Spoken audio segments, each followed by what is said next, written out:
30 years ago, the game stopped and the banner dropped as Baltimore Orioles shortstop Cal Ripken Jr. broke the unbreakable, playing in his 2,131st consecutive Major League Baseball game. You touched on it a little bit, some new faces, obviously a new QB1. What's it been like having Aaron Rodgers here, and what's y'all's connection been like so far? As exciting as it is to bring your four-legged friends to the ballpark, it also helps a good cause, helping dogs here like Laverne. One of the best views in baseball doesn't come without hard work, turning this into this. Baseball is officially back in Baltimore, and as you can see, all of the fans made sure everyone had a little bit of orange to celebrate their home opener. Welcome back into the Sunday Sports Frenzy. It's finally time for what you've all been waiting for, our Frenzy 5, where we count down 5 of the top sports moments from this week. You've been dodging it a little bit. We're going to end with, I need a final prediction. We need a prediction for how many Bears this year. While Tess is in Italy, repping the red, white, and blue, her presence will surely be missed here in Hockey Valley, as Penn State will have to finish their regular season without their captain. The nickname, gotta touch on the nickname. Not Amish, correct? Yeah, correct. How did that come to be? What's it like? What were your reactions to that? It was a fun meet to shoot yesterday with Penn State collecting that NCAA record. We'll start the show with reaction from the team on what the record means to them.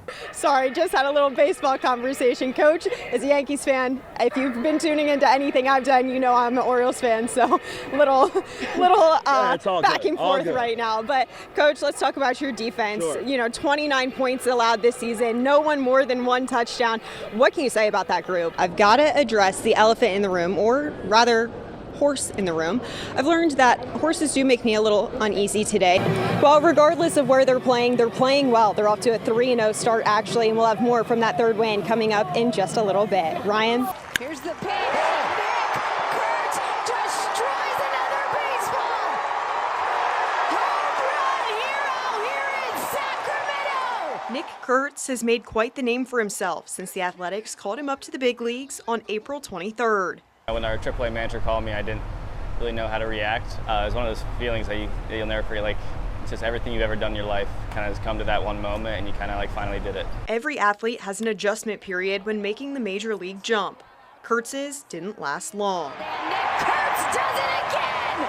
Are you kidding me? This guy's on fire. The first month I was up, it definitely was different, and I kind of had to make some adjustments. And then kind of as time went on, I got more comfortable and kind of started figuring out what I needed to change at the plate. And ever since I kind of did that, you know, that's when things started going pretty well for me. So well that on July 25th, he had one of the best games ever at the plate, going 6 for 6 with 4 home runs and 8 RBIs. Swing and a drive, deep to left. He's done it 4 times. It's one of those things where I still look back and it's like I can't believe I kind of did that. That's not something you even really think about doing. It's just you kind of just try to put good at-bats and put them together, but to do that in one game is pretty unbelievable. So I'm just grateful that it happened, grateful that I was able to do it, and happy to have family there. Having his family in the crowd makes moments extra special for Kurtz, who doesn't get to see them as often now that they're on opposite coasts. They don't really get a chance to come out and see us at home, so this is, you know, as good as it gets. So it's awesome. You know, they supported me my whole life, and they kind of see all the hard work come to fruition. While his family is able to be there in person for the A's series against the Nationals and Orioles, Kurtz takes a piece of home with him everywhere he goes.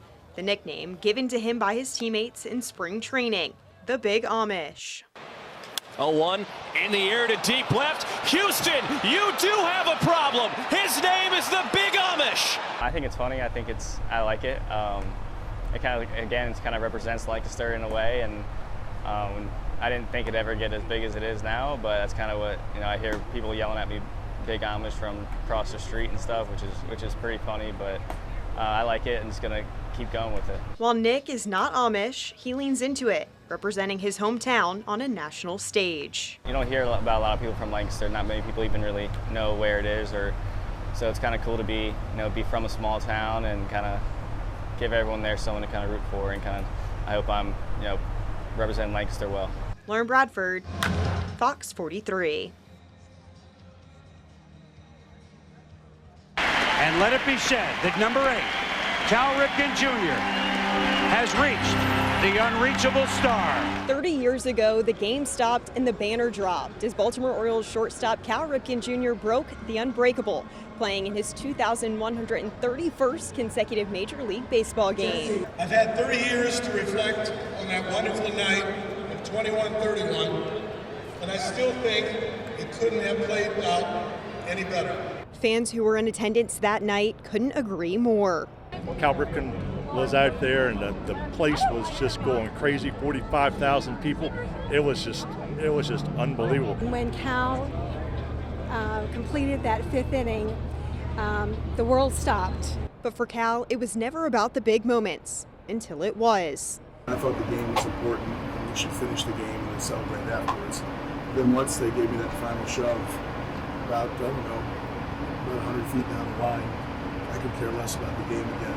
It was that good of an experience. Each fan with a different memory tied to the big night, from who they sat with.